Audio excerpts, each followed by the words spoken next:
Even by Trump administration standards, the White House palace intrigue plots are reaching fevered pitch, with multiple reports that Chief of Staff John Kelly is actively working to oust the president's son-in-law.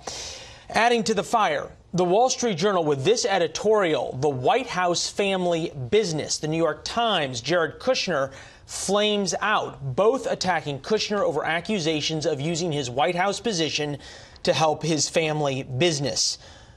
Weigh in on this, national editor of Accuracy in Media, Carrie Sheffield, and Democratic strategist Blake Rutherford. Nice to see you both. Glad you're brave the winter storms there in Philadelphia and New York. Thanks for being with us. Carrie, first to you. So many folks in Washington love to talk about this, love to watch and comment, and does it really matter to everybody else?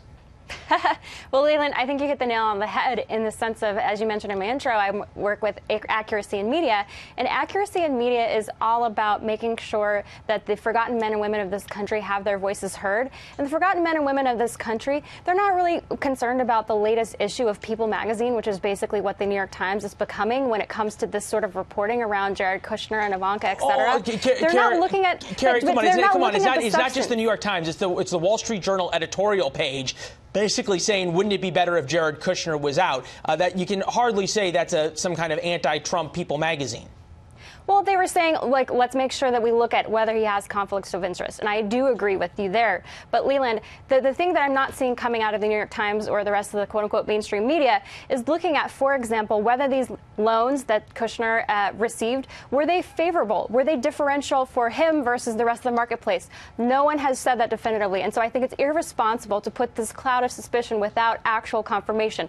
Also, I have not seen the mainstream media reporting about what's happened in terms of case law, looking at Governor McDonnell out of Virginia, the SCOTUS ruling that showed you had to have an official act. It's a new standard. It's a standard that the Supreme Court has ruled on, that you need to say that there was an actual official act. And that has not been proven here. Okay, well, that's for a crime. There's a difference between the court of law and the court of public opinion. But, Blake, are Democrats jumping on this too early as a bandwagon? As Carrie points out, there's a lot of smoke. We haven't gotten to any fire yet. Yeah, Leland, I don't think they're necessarily jumping on it too early, because this is an issue that's been percolating for a while. I mean, just the debate over Mr. Kushner's security clearance, his ability to manage his White House portfolio without that security clearance. Blake, and now you have. How much of this is what's good for the goose should be good for the gander? Democrats leapt to the defense of Hillary Clinton time and time again when there was a whole lot, shall we say, more smoke and darker smoke over pay to play than we've got right now. You among them.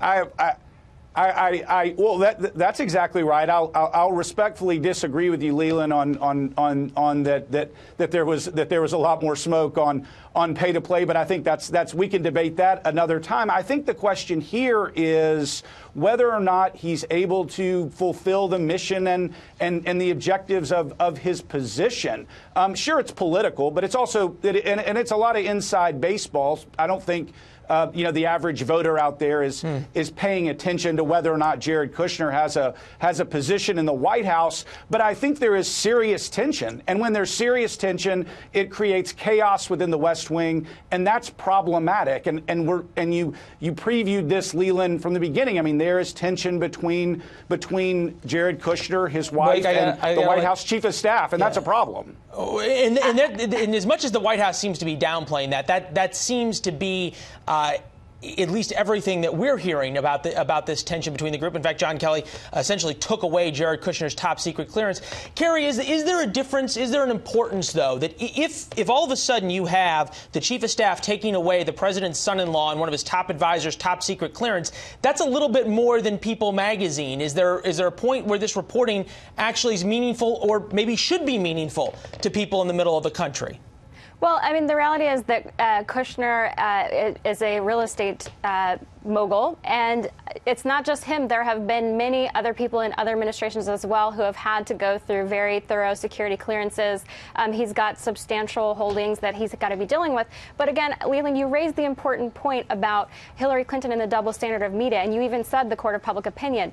The media has it out for this president. The media is looking for whatever excuse it can pull. And the big difference between this situation of the loans with Jared Kushner is these are loans versus cash payments paid to the Clinton Foundation. Cash versus loans. That means that this is a business deal, and I don't think that constitutionally any of us want to be in the position to say that American citizens who are business people can't go into public service. That would be just disqualifying a number of qualified people. And there's a lot of American business people who have gone into public service and divested themselves from their private interests, something Mr. Kushner decided not to do. Debate, as Blake would say, for another time. Safe travels home through the storm, guys.